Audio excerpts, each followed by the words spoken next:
Some places don't shout for attention. They quietly hold today's history, waiting for someone to notice it. At first glance, Scotstounhill looks like a quiet residential neighborhood. But the longer you spend here, the more stories begin to reveal themselves. From a forgotten railway and the old showground to beautiful Victorian homes and one of Glasgow's favorite parks, this area has far more history than you might expect. So today, let's go for a walk and uncover some of these stories together. Before we begin our walk, I'd like to tell you a little about how Scotstounhill became to be. 500 years ago, this looked completely different. Instead of streets, houses and parks, this was open country field forming part of the Scotstoun estate. The land were first granted by King James V in the 16th century, so 500 years ago, and over the centuries they passed through several wealthy families. One of the best known was the Oswald family, successful Glasgow merchants who expanded the estate into around 1,000 acres. Their grand home, Scotstoun House, stood overlooking the River Clyde. It was once described as one of the finest country houses in this part of Scotland. It was surrounded by arcades, gardens and tree-lined avenues stretching down towards the River Clyde. But everything changed during the 19th century. Glasgow was growing rapidly and shipbuilding along the River Clyde was booming. As industry expanded westwards, much of the estate was gradually sold off for factories, shipyards and housing. The old mansion eventually disappeared, but its name lives on the neighborhood we know today as Scotstoun. Many of the attractive streets we will be walking today were developed around the turn of the 20th century. They were designed as part of the early garden neighborhood with wide roads, mature trees and elegant sandstone homes. Even now, more than 100 years later, it's easy to see why so many people love living here. Our first stop takes us somewhere that has changed dramatically over the years. Today it's a peaceful cycle path, but it wasn't always like this. If we compare it with old photos, it's hard to believe we are looking at the same place. This used to be a busy railway line carrying both passengers and freight through the west of Glasgow. At the time, railway were essential. They connected communities, transported workers to the shipyard and factories, and carried goods across the city. Today, the trains are long gone, and nature has taken over. Instead of steam engines, you will usually find walkers, cyclists and runners enjoying this lovely green corridor. I always enjoy finding places like this because they remind us that cities are constantly changing. Even when the track disappears, little pieces of history remain if you know where to look.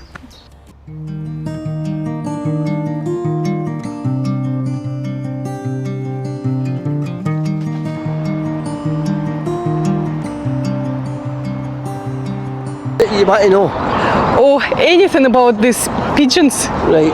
I always passing by and I was wondering what are they like? Are you keeping them like all year round or?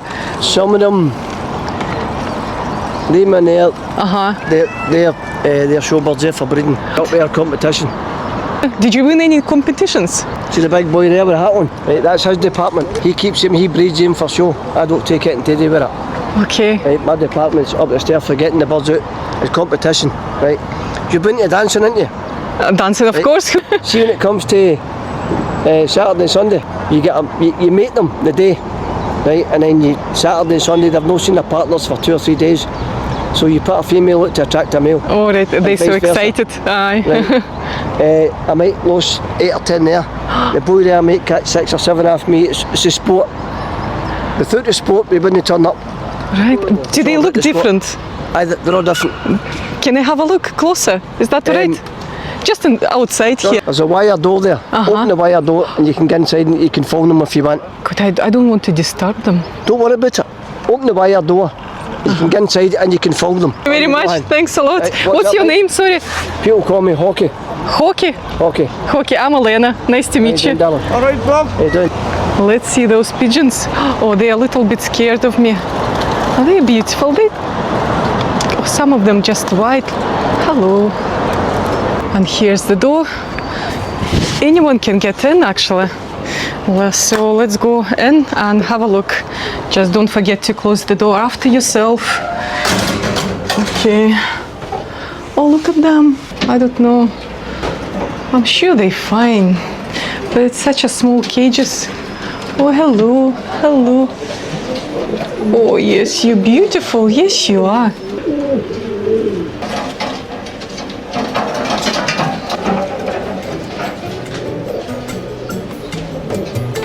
Okay, let's go out.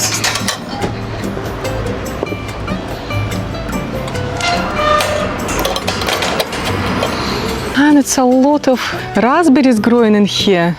I might need to come back and just gather some raspberries and make raspberry jam.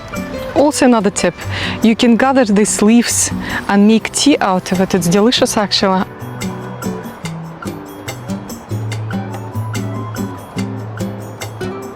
And just beyond the cycle path is the South Street. Today it's mainly an industrial area with engineering businesses, vehicle workshops and garages. Many local people will also know it because of the Arnold Clark dealership nearby.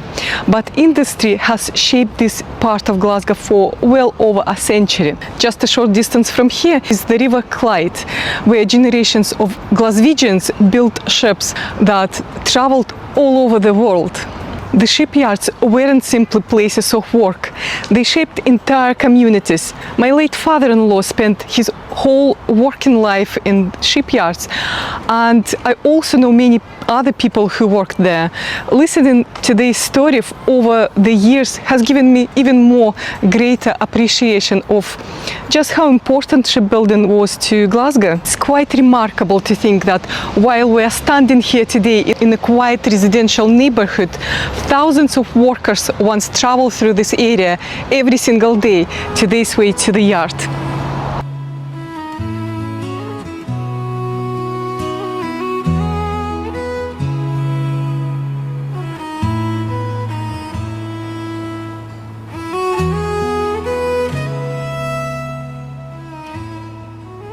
As we continue our walk, we've come to a place that holds another little piece of Scotstounhill's history. Today you will see modern townhouses like these ones here, but many years ago this site was home to a school. Although school itself has long since disappeared, something from the original entrance has survived, and I will show you in a second. If you look over here, you will notice two old stone gate posts. I really like the fact that these were kept when new houses was built. There are small details that they helped preserve the history of the neighborhood and remind us what once stood here. A friend of mine used to live in one of those houses before she moved to Canada about 13 years ago. Every time I walk past, I always think of her. It's funny how places become connected with people and memories. The houses you see here today were also built on the site of the former school. I know that because my husband Jim used to come here for his PE lessons when he was at school. His class would walk here and then continue to the Scotstoun Showgrounds for sport activities. And that brings us to one of the most interesting stories in Scotstoun. For years I wondered why Jim always called this place the Showgrounds. I assume it was simply another name for sports center. It wasn't until I started researching this video that I discovered the reason. Long before the sports campus existed, this was the Scotstoun Showground. From around 1900 until 1993, it was home for the famous National Stallion Show, organized by the Glasgow Agriculture Society. Every year, horses from across Scotland and beyond were brought here to be judged, and thousands of people came to watch. But it wasn't just about horses. Over the years, the showgrounds hosted agriculture exhibitions, community events, pipe bands competitions, and many more events, even early aviation displays. It became one of Glasgow's best-known outdoor event venues. And if you noticed this long red stone wall running alongside the road, you're actually looking at one of the last physical reminders of the old showground. In 1993, the showground closed and the site entered a completely new chapter. It was transformed into what we know as Scotstoun Sport Campus. Today it's one of Scotland's leading sports facilities and home for the Glasgow Warriors, the rugby team. The stadium has hosted national and international sporting events, including the Commonwealth Games. And once again, it will play an important role as Glasgow welcomes athletes from around the world this year. I actually used to come here quite regularly myself. I was a member of the sports center and came here for exercise classes. I really enjoyed them. And then the illness of 2020 happened, and like so many things, my routine changed. I cancelled my membership and somehow I never got around to join it again. Maybe after making this video, I should think about coming back. It's funny how filming these walks often reminds me of places I haven't visited for years.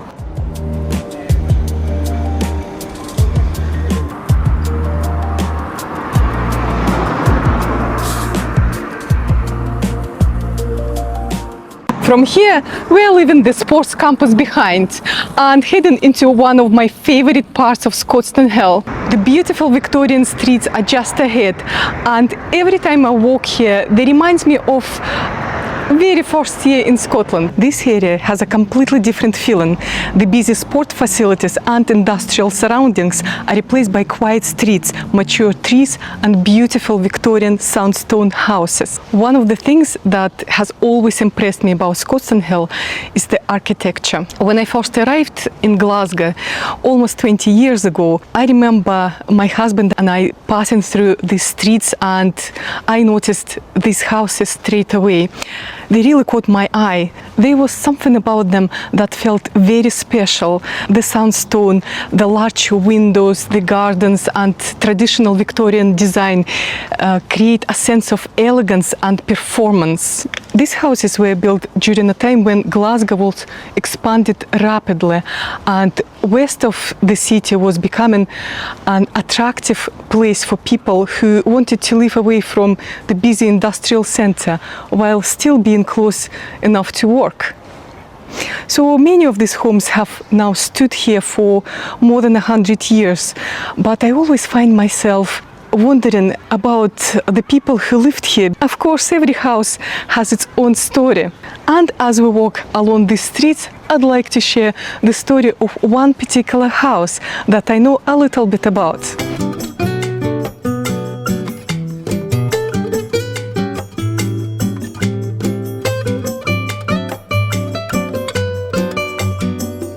When it was originally built, this house was sold for just £100. Of course, £100 would have been a significant amount of money back then, but it's fascinating to compare that with the property prices today. And what makes the story even more interesting is that the house stayed with the same family for generations. It was passed down through the family for many years before it eventually changed ownership.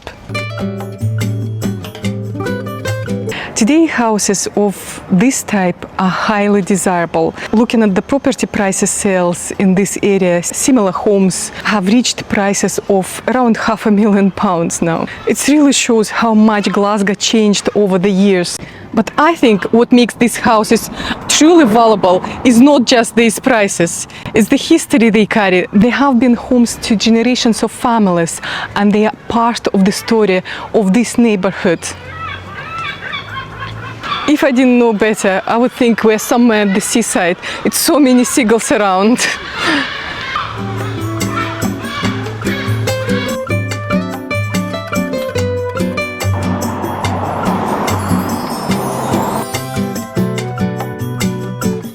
As we continue our walk, we are coming to another building with fascinating past.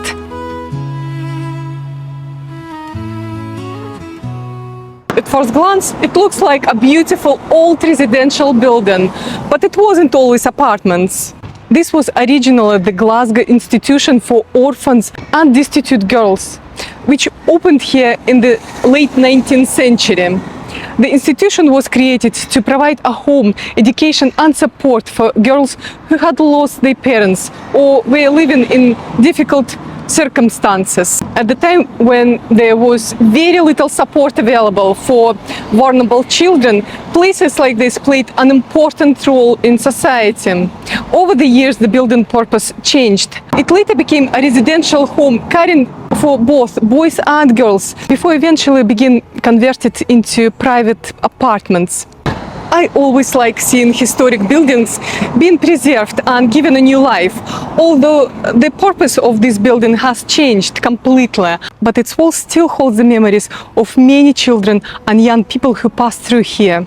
For me, that's what makes exploring places like Scotstounhill so interesting. Behind ordinary looking streets and beautiful buildings, there are stories from different generations waiting to be discovered.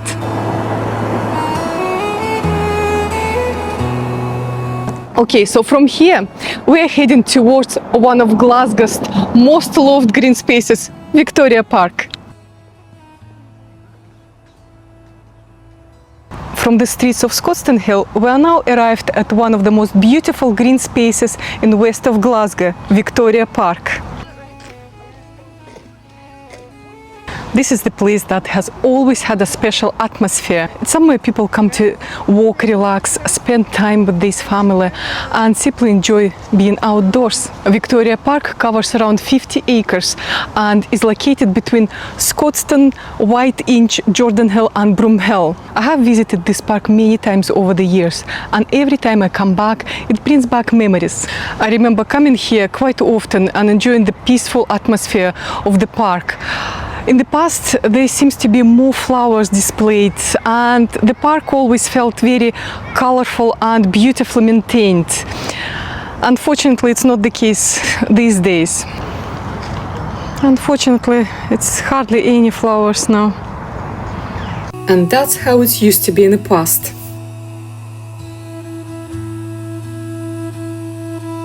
One of the things that makes VictoriaPark special is the pond, just right behind me. For many years it has been a favorite place for visitors. I know that many years ago there used to be small boats that people could hire and take out onto the pond. I don't remember that myself, but I love hearing these little stories from people who have known the area for many years. Unfortunately, that tradition eventually disappeared. Council cutbacks and increasing health and safety requirements, the boats were removed. It's a shame when little features like this disappear, because they're often the things that create special memories for local people. And also I wanted to add, with council cutbacks, I noticed that the pond hasn't been cleaned for, I don't know, for many years, I think.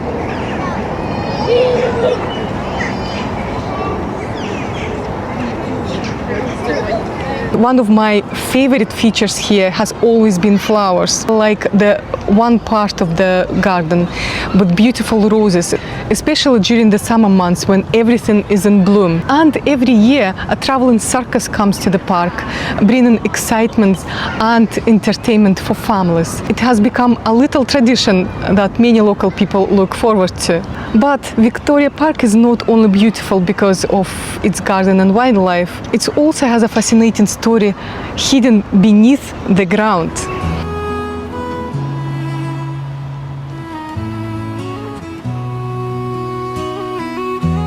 One of the most unique attractions here is the fossil grove. Unfortunately, it's closed today. It's only open once a month. Inside this building, you can see the remains of fossilized tree trunks dating back around 330 million years. These trees lived long before dinosaurs existed. Fossilized remains were discovered in the 19th century and are considered of one of the most important fossilized trees in Europe. It's quite amazing to think that while we are walking through a peaceful Glasgow park today, we are also standing on a piece of Earth's ancient history.